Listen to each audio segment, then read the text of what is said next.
The House of Representatives has exonerated the Republic of Togo of blame in the issuance of fake academic certificates in the controversy that rocked the education sector nearly 2 years ago. The House Committee on Public Petitions says it is instead turning its attention to the Republic of Benin, where an alleged syndicate specializing in certificate forgery is in full swing. Committee Chairman Bitrus Laori disclosed this during a resumed investigative hearing on the case in Abuja on Friday, following a petition filed by sovereign legal practitioners on behalf of key education stakeholders. The petition questions the Federal Ministry of Education's sweeping pronouncement that last year that implicated both Togo and the Benin Republic in academic fraud. Dr. Peter Ogudoro is an education researcher. He joins me from Lagos for a conversation on this controversy. Thank you so much for joining us tonight. First, I'd like to say, what is your reaction? My pleasure to join. What is your reaction to this story? Well, I think that action is in the right direction because to be fair and just and make for equity, it's important that we do not throw away all our young people who have succeeded in acquiring university degrees from across West African countries, because we do know that indeed the story that made us start worrying about degrees coming from outside of Nigeria and of course from within the other countries in West Africa, that story had to do with something that went wrong in Benin Republic.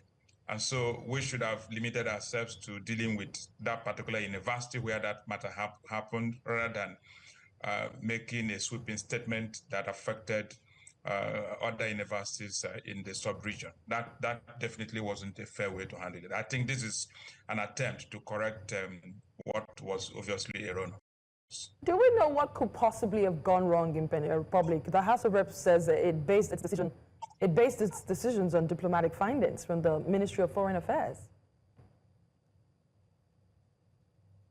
Yeah, well, I know that the Ministry of Education, Federal Ministry of Education, also set up a committee to look into this matter comprehensively. And obviously, the Togolese government wouldn't have been happy all this while, given the fact that they probably had done their own in-house investigations and discovered that they had made no mistake, in terms of how they are running their higher education.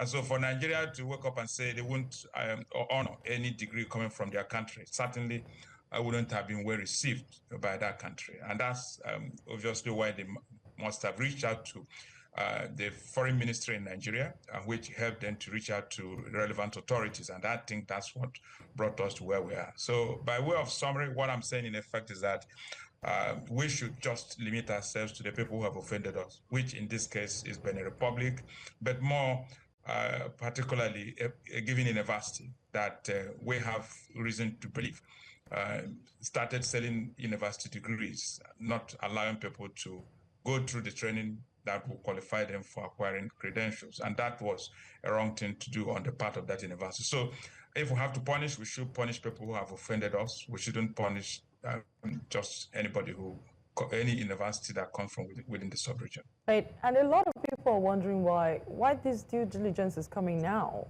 Why not before? Well, Nigeria is a developing country, and we will continue to struggle with these things. We haven't put appropriate mechanisms in place to verify certificates that come from abroad. Even within our own country, we are still struggling with having appropriate mechanisms for accrediting our courses. Lately, we're beginning to hear of even some systemic flaws in terms of how we determine courses that our young people should study in our universities. There are claims that the people who have been saddled with that responsibility are probably not doing it appropriately. So you can imagine, if we haven't got it right at home, why are we expecting that we'll have the mechanism to be able to look at what is happening across the world in details? So we will continue to grapple with these challenges, and especially now that we have technology that can help us to reach out to these other countries without having to send people to go to those places physically. And before I let you go, what does all of this say about Nigeria's education sector? If the average Nigerian just wants to school anywhere else but their country, just to get a certificate that will be more respected in their own country? Yeah, we definitely, it's on record, it's an open secret that we adore academic credentials, and employers are complicit in this matter. We worry so much about people who hold university degrees. We don't even respect those who have HNDs a lot. And even now, we're beginning to see that we're beginning to prefer only those who have high 2-1 and have finished with first class. And we don't seem to have mechanisms that enable us to actually determine those who have the capacity to solve practical problems, using the knowledge and skills they have acquired from these places. And so that's very problematic.